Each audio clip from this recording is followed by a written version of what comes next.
Mi nuera alzó su copa, sonrió con esa suficiencia suya y dijo delante de todos que parecía su criada en mi propio jardín. Llevaba puesta una blusa que George, mi difunto marido, me había regalado en nuestro 30º aniversario. La misma con la que me pidió matrimonio, bajo las luces del viejo porche. Mi hijo Jeremy estaba allí. Escuchó cada palabra como el resto, pero en lugar de decir algo, siguió conversando con otro invitado como si nada hubiera pasado. Así que sonreí. Me giré en silencio y me alejé. Esa noche algo dentro de mí se quebró, solo un poco. Lo justo para dejar que entrara algo de luz. No quería haber ido a esa fiesta. Durante meses, Brooke, mi nuera, había estado dejando caer comentarios sutiles, una mirada de reojo a mis zapatos, un tono forzado cuando ofrecía mi ayuda, susurros al oído de Jeremy como si yo fuera un estorbo, un problema sin manual de instrucciones. Pero Jeremy insistió. Solo es una reunión informal en el jardín, mamá. Vente una horita. Y fui. Planché mi blusa más bonita, me recogí el pelo y me puse un poco de rubor. George solía decir que esa blusa me envolvía como un rayo de gracia.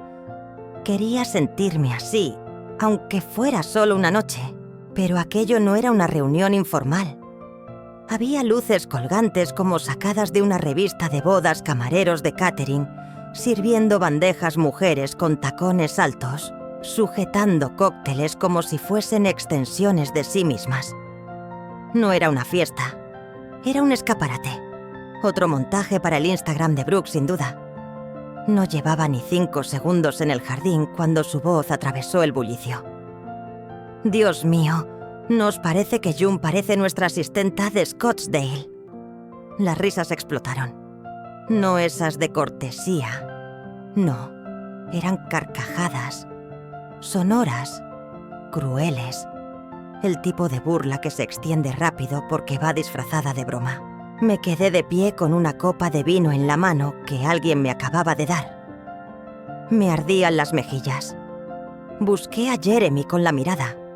Estaba al otro lado del jardín junto a un hombre con visera de golf. Nuestros ojos se cruzaron. Y entonces desvió la vista. Eso dolió más que el comentario, más que las risas. Mi propio hijo fingiendo que no pasaba nada, fingiendo que yo no estaba allí. Me disculpé y me dirigí al baño de invitados. Cerré con llave. Me senté en la tapa del váter, las manos temblorosas, el pintalabios borrado. Me miré en el espejo. No me reconocí. No era tristeza. Era otra cosa, un cambio, silencioso, pequeño, pero real. Ellos habían hecho su jugada. Yo aún no había decidido la mía. No lloré de camino a casa. Ni siquiera encendí la radio. Solo silencio. Ese silencio que se mete por los oídos hasta que tus pensamientos suenan más fuerte que el motor. Las farolas proyectaban destellos sobre el parabrisas como si fueran interferencias. Sujetaba el volante con ambas manos, parpadeando, lento, constante. Había celebrado cumpleaños en ese jardín, cocinado cenas de Navidad en esa cocina. George y yo pintamos juntos la habitación de invitados. Nos reímos porque el color se parecía demasiado a la pasta de dientes de menta. Esa casa era nuestra historia, y ahora yo era la broma dentro de ella. Aparqué en el garaje y no bajé. Me quedé allí, llaves en el regazo.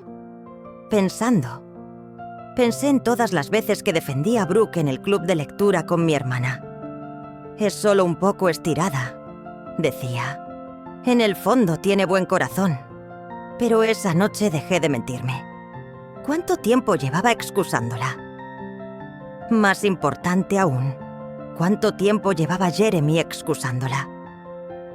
Quise creer que no se daba cuenta, que no notaba los dardos disfrazados de comentarios, las interrupciones cada vez que abría la boca como si yo no tuviera derecho a terminar una frase. Pero lo veía. Esa noche lo vio y se dio la vuelta. Entré en casa. Me preparé un café solo. Me quedé descalza en la cocina mirando fijamente la nevera. Una foto torcida de Jeremy con 12 años seguía colgada por un viejo imán de pesca de George. Sonreía. Tenía tarta en la nariz. Me dolía el pecho. A las 8 en punto sonó el teléfono. Era Lena, nuestra asistenta de toda la vida. La única, si soy sincera, que aún me trataba como si importara. ¿Puedo pasarme?, me preguntó. Eso fue raro. Lena nunca pedía permiso. Durante 15 años había entrado sin anunciarse con un simple «buenos días» y una sonrisa cálida. Claro que le dije que sí. 20 minutos después estaba en mi puerta, sin delantal, sin sus charlas habituales, solo una pequeña bolsa de tela y una mirada que decía que algo venía, algo importante. Y no iba a ser pequeño. Sin decir palabra fue directa acá a la encimera de la cocina. Abrió la bolsa y sacó algo. Sacó un sobre de manila doblado por la mitad. Sus manos temblaban con una urgencia que jamás le había visto antes. «Tienes que ver esto», murmuró. Dentro del sobre había un fajo de documentos. Algunos eran extractos bancarios, otros parecían formularios de préstamos. Pero uno en particular me heló la sangre. Era un contrato de segunda hipoteca, con mi nombre, con mi firma, solo que yo jamás lo había firmado. Lo encontré en el último cajón del escritorio de Jeremy, dijo Lena. Anoche lo dejó abierto. Estaban fuera hablando. No sé por qué miré. Solo sentí que algo no cuadraba. Recorrí la firma con los dedos. Era parecida. Quien la falsificó había practicado sin duda, pero no era la mía. Se me secó la boca. ¿Por qué haría algo así?, susurré, aunque en el fondo ya lo sabía. El dinero siempre es el dinero, dijo Lena bajando la voz. Creo que Brooke le presionó. Han estado discutiendo por las reformas. La semana pasada soltó algo sobre que tu madre no estará aquí para siempre. Se detuvo tragando saliva. No pensaba contártelo, pero después de lo que dijo anoche no podía seguir callando. No se trataba solo de desprecio social. Era algo meticuloso, premeditado. No estaban esperando a que muriese. Estaban buscando acelerar el proceso. En términos legales. En frío. Me sentía como si me ahogara. No sé qué hacer, logré decir con la voz quebrada. Lena dio un paso adelante, su tono más firme que nunca. Sí lo sabes. Simplemente no quieres ser ese tipo de mujer. Sus palabras fueron un puñetazo. Parpadeé tratando de asimilarlas. Ella ya ha sido ese tipo de mujer contigo, June. Solo que tú no querías aceptarlo. Era la primera vez que alguien lo decía en voz alta. Lena, que siempre había sido la voz serena, imparcial, ahora parecía dispuesta a prenderle fuego a la casa si yo se lo pedía. Cogí los papeles mirándolos como si estuvieran escritos en otro idioma. ¿Crees que George lo sabía?, pregunté. Lena dudó. Luego volvió a rebuscar en su bolso. «Hay más», dijo sacando un sobre más pequeño con las esquinas desgastadas. Mi nombre escrito a mano. La letra de George. Lo encontré detrás de unos libros en el despacho. Creo que era para ti. Las manos me temblaban al abrirlo. Dentro había una hoja sola con líneas de cuaderno. La letra de George, inconfundible. No era una carta. Era más bien una entrada de diario. Me preocupa que la ambición de Brooke se le esté metiendo en los huesos a Jeremy. Había escrito. No es cruel, es calculadora. Y creo que él está dejando que lo convierta en alguien que no es. Tuve que leer la siguiente frase 2 veces. June, si algo me pasa, prométeme que la vigilarás. Que no dejarás que el encanto te ciegue. Apreté la hoja contra mi pecho como si fuera un salvavidas. George lo había visto venir mucho antes de que yo me atreviera a admitirlo. Él lo supo. Y ahora yo tenía pruebas. Pruebas legales. Pruebas emocionales. No era paranoia. No estaba imaginando cosas. Me estaban intentando borrar de mi propia vida. Esa misma tarde, recorría el salón de un lado a otro con el contrato en la mano. La nota de George descansaba bajo una taza de café como una reliquia sagrada. Su voz resonaba en mi mente sin cesar, que no te ciegue el encanto. Fue su advertencia final escrita con el corazón, y ahora por fin yo estaba lista para escucharla. En otra época lo habría aceptado sin protestar como hacía siempre. Él sabía que yo huía del conflicto, que prefería ceder antes que romperme. Y aún así me había amado. Pero había llegado el momento de dejar de inclinarme. Caminé por el pasillo con una determinación silenciosa y abrí el armario donde guardábamos la caja fuerte. Aún conservaba ese leve aroma a papel antiguo y cera de limón. La llave seguía en el mismo llavero que usaba para entrar a la iglesia. No la había tocado desde el funeral de George. Fui pasando las carpetas una a una hasta encontrar la que decía Testamento y fideicomiso. Y allí estaba, sin lugar a dudas. George me lo había dejado todo. Propiedad completa de la casa, control absoluto de las cuentas. Sin cláusulas, sin trampas, sin autoridad compartida. Ni siquiera el nombre de Jeremy figuraba. George me había protegido incluso más allá de la muerte.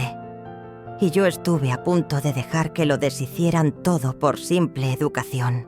Me senté, extendí los documentos sobre la mesa del salón y contemplé la verdad desnuda. Jeremy no me ayudaba a gestionar nada. Había ido tomando el control en silencio, una firma falsificada tras otra. Y ahora aquella hipoteca no era un error. Era un plan cuidadosamente orquestado. A la mañana siguiente no me vestí con luto. Me vestí con intención. Pantalones rectos, zapatos bajos, la blusa azul marino que a George siempre le recordaba y a una directora de colegio. Quería parecer alguien que manda, porque ahora lo era. Me presenté en su casa justo después del mediodía sin avisar. Brooke abrió la puerta con mallas de yoga y maquillaje impecable. No esperaba visitas. Oh, dijo forzando una sonrisa. Deberías haber llamado antes, June. Necesito hablar con los dos, respondí. Mi voz era tranquila, pero cortaba el aire como un cuchillo. Ella parpadeó desconcertada y llamó a Jeremy. Se sentaron frente a mí en la isla de la cocina como adolescentes pillados entrando tarde en casa. Abrí mi bolso, saqué el fajo de documentos y los coloqué sobre la encimera uno a uno. Esto dije señalando la hipoteca lleva mi firma. Pero yo jamás firmé esto. La cara de Jeremy perdió todo color. Brooke cruzó los brazos echándose hacia atrás. «Te confundes», dijo demasiado rápido. Clavé los ojos en mi hijo. «Dime que firmé esto, Jeremy. Mírame a los ojos y dime que esta es mi letra». Abrió la boca y no dijo nada. Solo exhaló con un suspiro tembloroso. «Entonces, ¿cómo lo conseguiste?», susurró. «¿Importa?», repliqué. «Usaste mi nombre para endeudar una casa que ni siquiera es tuya». Deslicé el título de propiedad hacia ellos. «Esta casa es mía». George lo dejó todo atado. Legalmente. Completamente. Brooke soltó una risa seca. «Llevamos años viviendo aquí». «¿Crees que puedes echarnos por unos papeles?». «No son solo papeles», respondí más firme de lo que me sentía. «Es una prueba, y os doy una única oportunidad para contarme todo. Tal vez entonces no presente cargos».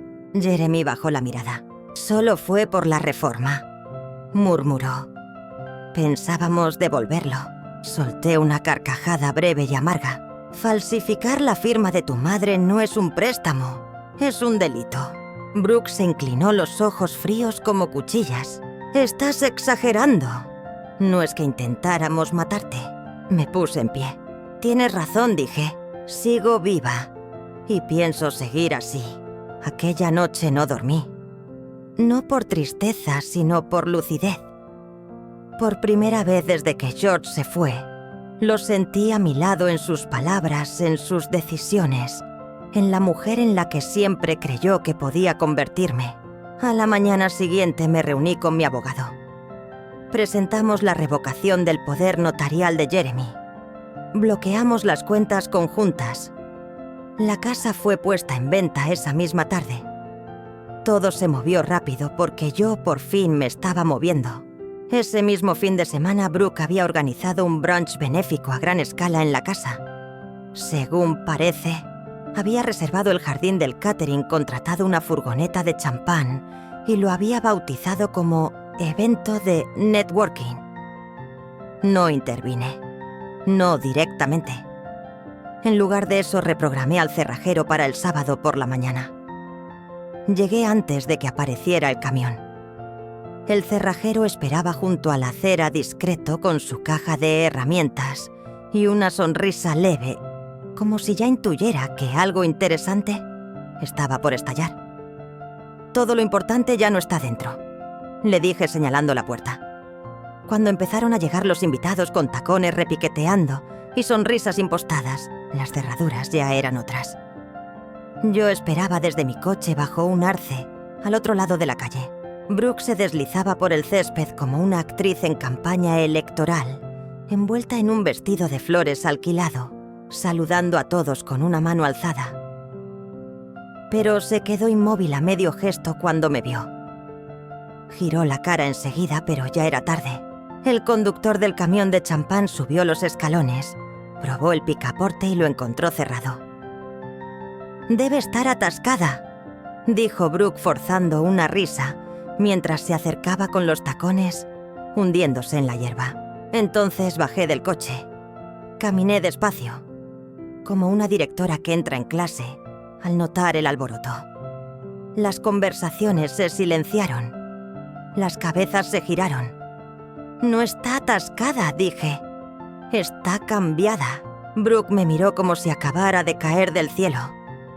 «¿Pero qué demonios haces tú aquí?», espetó. Ofreciendo la despedida final, respondí sacando un sobre de manila grueso de mi bolso. «Desde ayer esta propiedad está vendida. Los nuevos propietarios toman posesión el mes que viene. Os aconsejo que os sirváis una copa. Puede que sea la última en este patio». La atmósfera cambió. Las risas se apagaron. Se oyeron susurros. Jeremy apareció al fondo del jardín pálido y con ojeras. «Mamá, para. No tienes por qué hacer esto aquí». Le sostuve la mirada firme. «Sí que tengo. Porque cada vez que lo hice en silencio, lo ignoraste». Le tendí el sobre. Dentro había copias del contrato de venta, la orden de desalojo y la hipoteca falsa. Jeremy temblaba al tomarlo. «Tranquilo», dije. «Aún no he presentado cargos». Brooke dio un paso hacia mí con intención de arrebatarle los papeles, pero antes de que llegara Lena, emergió entre la multitud. Tenía el móvil en alto, grabando. «Sonríe, Brooke», dijo con calma. «No querrás que tus donantes se pierdan esto». Brooke se congeló, súbitamente consciente de cuántas miradas había. Rostros ya no entretenidos, sino expectantes, y algunos incluso incómodos. Bruja rencorosa escupió. «¿De verdad crees que has ganado? Todos aquí pueden ver el monstruo que eres». Observé a los presentes. Muchos ya se alejaban. Algunos murmuraban disculpas, otros agarraban sus bolsos y se dirigían hacia sus coches. «Esto no es un discurso de victoria», dije. «Es un límite». Jeremy no dijo nada. Se quedó ahí, encorvado, con la vergüenza dibujada en la cara. Ya no era el niño que crié. Era un adulto que había vendido su integridad por comodidad. Me giré. Lena a mi lado. Caminamos lentamente con intención. Pasamos junto a la casa en la que vertí mi vida. Junto al patio donde una vez me humillaron. Junto a la mujer que creyó que las apariencias eran un escudo contra las consecuencias. No me giré cuando Brooke gritó detrás. ¿De verdad crees que esto ha terminado? Te vas a arrepentir. Has destruido tu propia familia. Pero no me sentía destruida. Me sentía limpia. La orden de desalojo llegó a su puerta el lunes a las 7:42 am, entregada por un agente con gafas espejadas y cero paciencia para dramas. Yo no estaba, pero Lena sí. Aparcada a 2 casas de distancia con el café en la mano, observó cómo Brooke gritaba como si le hubieran robado el coche. Jeremy no discutió. Tomó los papeles, asintió y cerró la puerta con suavidad. El jueves llegó el camión de mudanza. Solo 1, no 3. Brooke solía presumir de tenerlo todo bajo control. El sábado dijeron que se iban, pero no dejaron ni una nota, ni un mensaje, ni una disculpa. Simplemente desaparecieron. Se mudaron a un alquiler al otro lado de la ciudad, en una urbanización triste, con la mitad de espacio y la mitad de dignidad. Lo supe porque una vecina de la iglesia me llamó. Había visto a Brooke gritándole a los mudanceros, mientras Jeremy fumaba en la acera como un niño castigado. No respondí. Ya no había nada que decir. La casa permaneció vacía durante 2 semanas a la espera de los últimos trámites. La visité una vez sola. Paseé por cada habitación como si despidiérase a un viejo amigo. Acaricié la chimenea que construyó George con sus propias manos. Recorrí con los dedos la barandilla por donde Jeremy solía deslizarse en pijama de dinosaurios y enderecé el retrato de boda que siempre quedaba torcido, tal y como le gustaba a George. No lloré, no grité, solo respiré. 2 días después se cerró la venta. La casa pasó a manos de una pareja joven, Marcus, un electricista tranquilo, y Shelby, diseñadora gráfica que trabajaba desde casa. Su oferta venía con una carta. No buscaban una simple vivienda, decían, sino un lugar donde echar raíces, crecer y sentirse parte de algo. Esa frase bastó para que los eligiera. Dejé las llaves en un cuenco de cristal junto a la puerta y le dije a Shelby: «Te encantará la cocina en primavera. La luz entra hasta casi mediodía». Ella me apretó la mano como si entendiera que no le entregaba solo ladrillos y ventanas, sino paz. Aquella noche me mudé a un pequeño piso cerca de la biblioteca, sin molduras, sin escaleras majestuosas. Pero tenía silencio, tenía elección, y lo más importante era mío. Lena vino esa tarde con comida para llevar y una botella de gaseosa. También se la veía más libre, como alguien que había dejado de achicarse para caber en vidas ajenas. «Lo lograste», dijo levantando su vaso de plástico. «No solo ganaste, te liberaste». Asentí sonriendo con calma. No sabía cuánto pesaba todo aquello, hasta que lo solté. Más tarde, entre risas y tacos fríos, comprendí algo más. No solo habíamos sobrevivido a ellos, nos habíamos reconstruido. Éramos nuevas, íntegras. 2 semanas después de que los Foster se instalaran, hice algo que no hacía en más de 10 años. Ordené mi estantería. No porque tuviera que hacerlo, sino porque al fin me importaba cómo estaban colocadas mis cosas. Estaba a la mitad del abecedario de novelas cuando Lena apareció de nuevo radiante con una botella de vino tinto y una carpeta de cartón bajo el brazo. «Tenemos algo que enseñarte», dijo entrando como si fuera su casa. Y a estas alturas casi lo era. Dentro había una licencia comercial reluciente, servicios de limpieza y organización de Ellen. «¿Te has hecho autónoma?», pregunté incrédula. Y no solo eso, sonrió. «Tengo 5 clientas fijas. Estoy formando a una chica y tengo 2 más en lista de espera». Sostuve el papel notando su peso simbólico. Ella, que siempre dijo que jamás trabajaría por cuenta propia, que no se sentía capaz. No lo era, dijo. hasta que te vi quemar tu antigua vida y salir de entre las cenizas con la cabeza bien alta. Me recordaste que no soy una extra en la historia de nadie. Soy la razón por la que todo funciona. Brindamos. Por 2 mujeres que durante años fueron invisibles. Por la dignidad, dijo ella. Por los límites, añadí yo. Por el silencio roto. Esa noche, después de fregar los platos y despedir a Lena, me senté sola en el balcón. Sin llamadas, sin culpas. Solo la brisa cálida, la luz tenue y el tintinear lejano de unos carillones. No pensé en Brooke ni en Jeremy. No, de verdad. Pensé en lo que significa empezar de nuevo. No por rencor, sino porque, por fin, recuerdas quién eres. Cerré mi cuaderno, apagué la luz y en voz baja le susurré: a la noche estoy en casa. Y por primera vez lo decía de verdad.